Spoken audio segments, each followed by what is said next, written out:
in the day-to-day activities of their kids. That also would help. I'm of the belief that if we organize block associations, tenant associations, to become more involved in the day-to-day operation of their home where they live, that we can take back the control of our streets.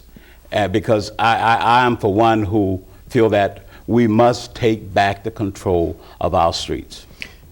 And yet there is talk out there that the morale of the rank and file cops is quite low right now. First of all, do you think that there's any truth to that? And if so, what can be done to turn that around? Well, the police department in and of itself has its own political thing that no matter what happens, if we had a minority as head of the police department, then you get another ethnic group that will complain. Now we have a majority guy who heads up the police department, and he's having problems. But let me give credit to one thing that I can say the police department has done.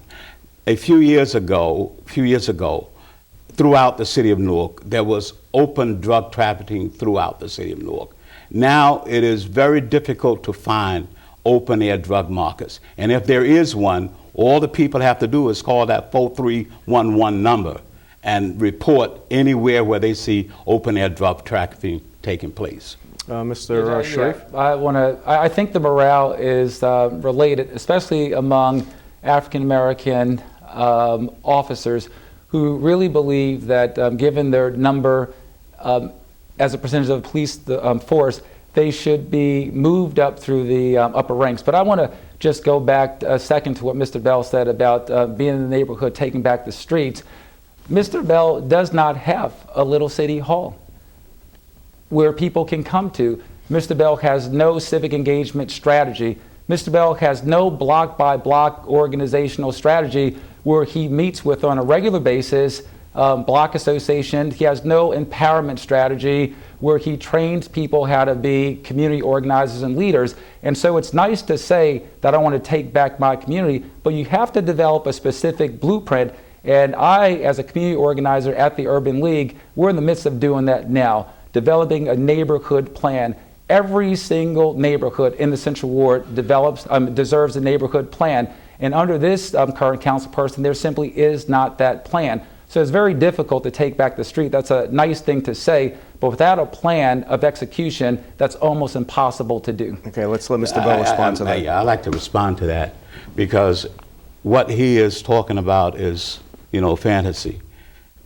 What I have done during my tenure, I take City Hall and bring City Hall to the local communities, the various local communities throughout the city of Newark. I bring in the police department, sanitation, garbage collection, health and welfare, all the entities, I bring them right to the particular neighborhoods. I have been doing that from my first term and my second term. That is the strategy that we use. We bring City Hall to each of our particular communities. Okay, we're running out of time. I need to. Now, it's not fantasy. 15 seconds. Yes, sir. Just visit the East Ward. There's a fully functioning little city hall. Visit the North Ward. There's a fully functioning little city hall. So the concept or the notion or idea that having a city hall, a physical place where people can come, is a fantasy, that's just one indication of how out of touch Mr. Bell is with the realities and what's needed in the Central Ward. Okay, let's move on. I know it's been a long campaign for both of you gentlemen.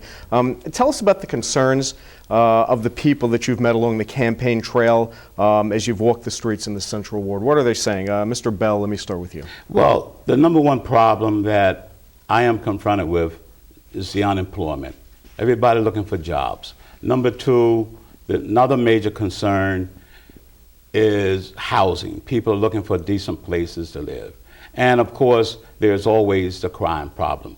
And that order is the what I would place as the major concerns of the people that I encounter. Okay, Mr. Sharif? Yeah, I would agree. There are a lot of people on the street who are looking for jobs. There's crime and housing, but all of those things are linked to education. There's an educational crisis raging in our city. Mr. Bell, and I read in the Council Monitor, had just been appointed to the Education Committee on the Council. I have absolutely no idea what that committee does. I have no idea what that committee's relationship is with this office or with the 4 major universities in this town. Mr. Bell served for a quarter of a century on the Board of Education, where he can't point to one signature educational proposal to move this city's educational system forward.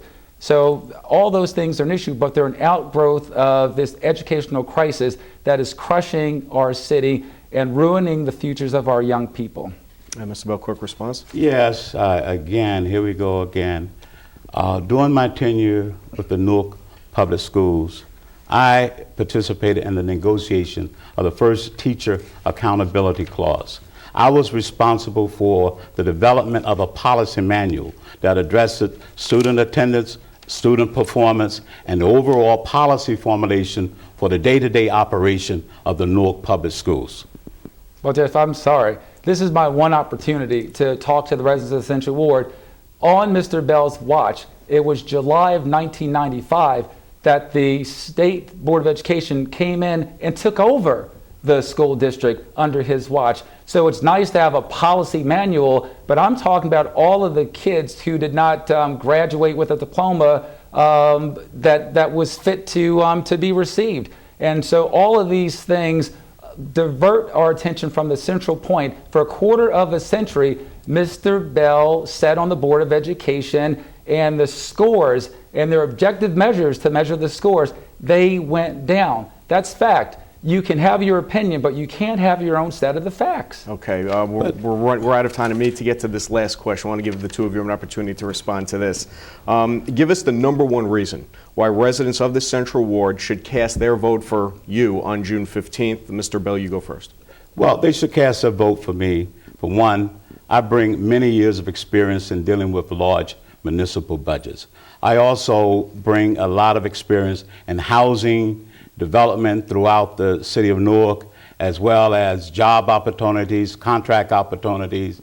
And in addition to that, if you want someone who is ready, willing, and able to represent the Central Ward, you should vote for Charles A. Bell. Thank you, sir. And Mr. Sharif? They should vote for me because I want to establish and create a relationship with Central Ward residents that does not exist between them and their elected officials, particularly my opponent, Mr. Bell. I've walked through this community over the last year and literally have talked to thousands and thousands of residents who say to me, I have no idea who my elected official is. I don't know his name. I haven't seen him. That's from Society Hill to Pilgrim Baptist to Oscar Miles to Norfolk Square. They just not have seen him. He doesn't have a little city hall. So I want to change the status quo, and I want to transfer power from City Hall to where it belongs in the community. That's why they should vote for me on Tuesday. My ballot position is A1.